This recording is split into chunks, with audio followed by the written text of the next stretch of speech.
Crypto Armageddon is here. The biggest players in the world are at war. They're fighting it out, and I'm here to tell you who won and what's next. Now, I'm going to be honest, I called this yesterday. I warned you guys that FTX, second largest exchange, might be insolvent, and people called me crazy. They said, no way the guy who described all of DeFi as a Ponzi scheme could be bad. Sam Bankman-Fried, he's just too smart. FTX, after all, is endorsed by Tom Brady.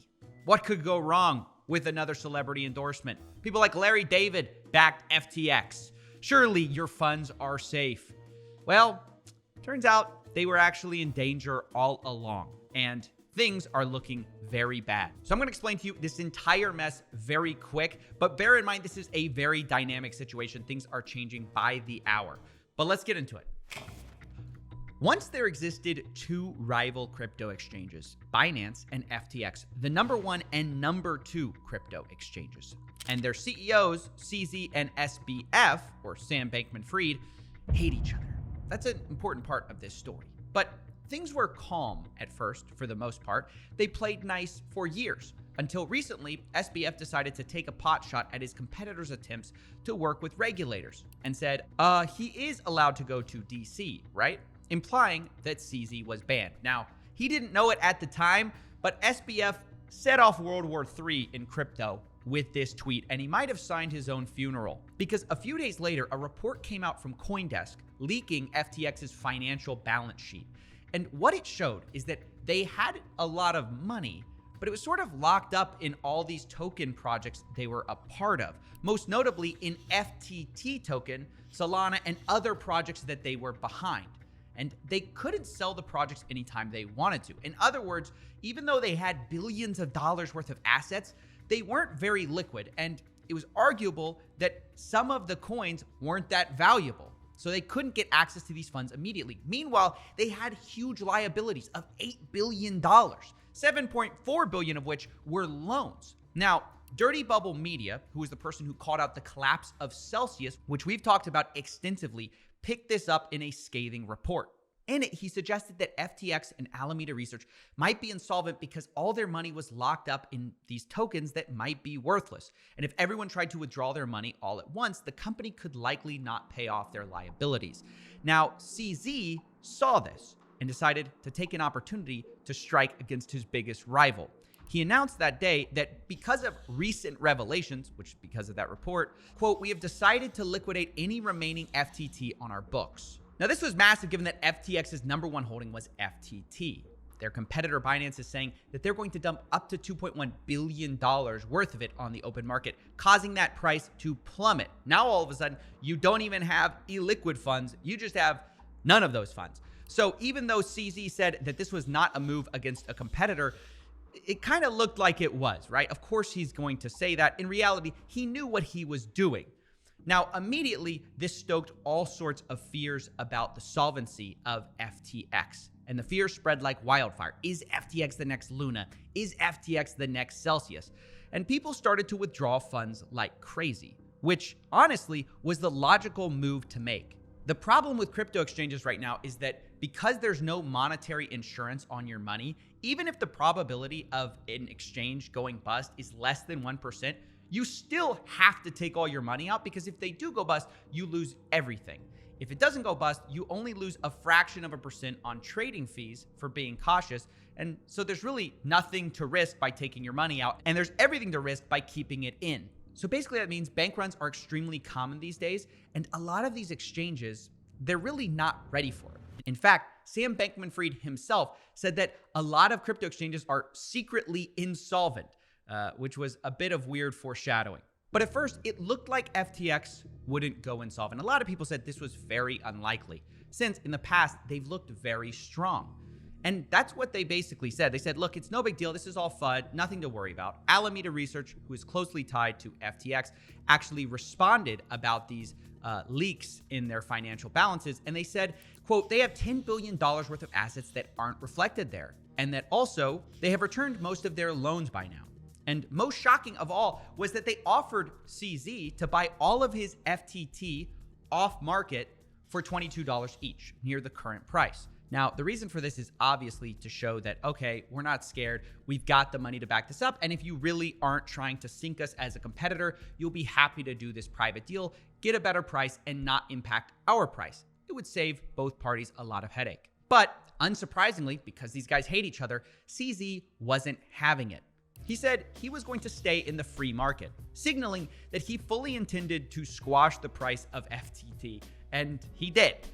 FTT dropped over the next 24 hours 30%. And not only that, reports started showing that FTX withdrawals were increasing. The bank run really was happening like CZ wanted. And this is where we have to go back to Alameda's CEO, what they said about having $10 billion worth of assets, because there's some really key caveats about those claims. What are those $10 billion worth of assets? Are they cash? Because if they are, they're probably fine. But if there's something like more FTT token or more of Sam's other projects that he can't sell, well, that's going to be a significant problem for them when everybody's running and asking for their crypto back and they just don't have it. So questions were flying about what exactly FTX was doing with your money when you deposited it.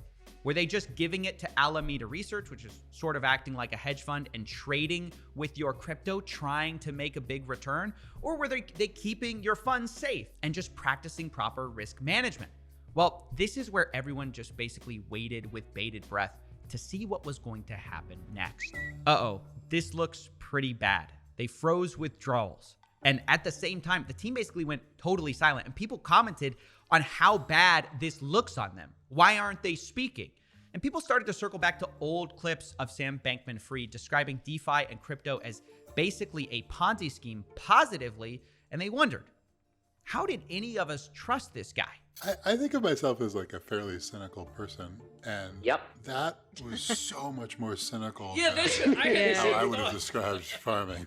Like, you're just like, well, I'm in the Ponzi business and it's pretty good. At no point did any of this require any sort of like economic case. It's just like other people put money in the box, and so I'm going to too, and then it's more valuable, so I'm going to put more money in. And at no point in the cycle did it seem to like describe any sort of like economic purpose. So yeah, things are looking really grim.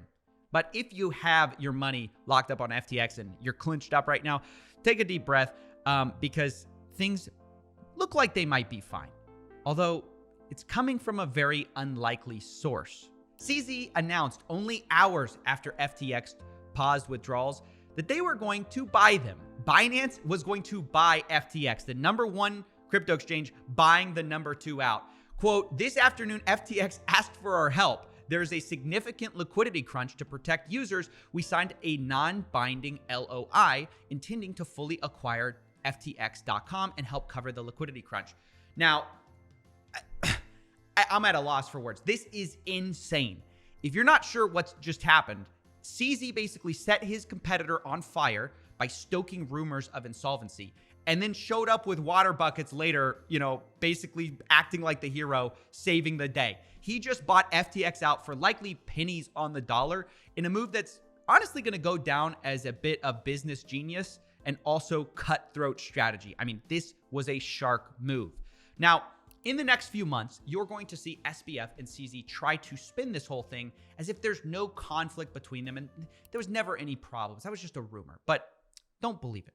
This beef was very real. Only days ago, CZ was saying that we won't pretend to make love after divorce, and that, quote, we won't support people who lobby against other industry players behind their backs. So very much, these guys did not like each other, and one of them just won the war. So the fact SBF let himself get bought out by probably the man he hates most in crypto just shows you how badly they must have been short on cash or the crypto that was being withdrawn. I mean, I promise you they exhausted every other option. In fact, reports are already coming out that FTX was courting basically everyone in Silicon Valley, seeking more than $1 billion, but that by mid-Tuesday, the hole in their balance sheet looked to be significantly deeper. And in the end, they had to sell out to their biggest enemy. Now, what does all of this mean? Because for one, this represents a huge centralization in the crypto space. Everyone wants to be decentralized. Well, the number one buying out the number two is sort of a big problem if that's your goal. There also remain huge questions like how they could have been out billions of dollars in the first place, and how exactly they were safeguarding customer funds if suddenly they find themselves at a multi-billion-dollar hole in their balance sheet after people actually look to get their money out. It seems to be yet another lesson that you should not trust these crypto exchanges as far as you can throw them, and that no matter what their CEOs say about not having to worry about anything, there could be significant liquidity crises that they're lying to you about. And on that note, I want to remind you that this deal is non-binding, and Binance can get out if the due diligence doesn't pan out, or if they just don't want to do it. So if you're invested in FTX and didn't get your money out when I and others started telling you guys that they were likely to be insolvent, it's not time to relax. Binance isn't necessarily going to save you, and you should explore all your options because your funds might still be in danger if this deal doesn't work out. As for FTX US, I have no idea what's going on with you guys. As far as I know, they just bought out FTX.com, although the deal is still pending, so who knows what's going on with that. This is just a wild end to one of the craziest weeks of crypto. World War III basically broke out, and a winner was decided. The true main character revealed himself. So that's basically it. I'll see you in a bit. I've been working super hard on a big investigation behind the scenes. I'll tell you guys more about that later, but just wanted to keep you up in the loop. All right, see ya.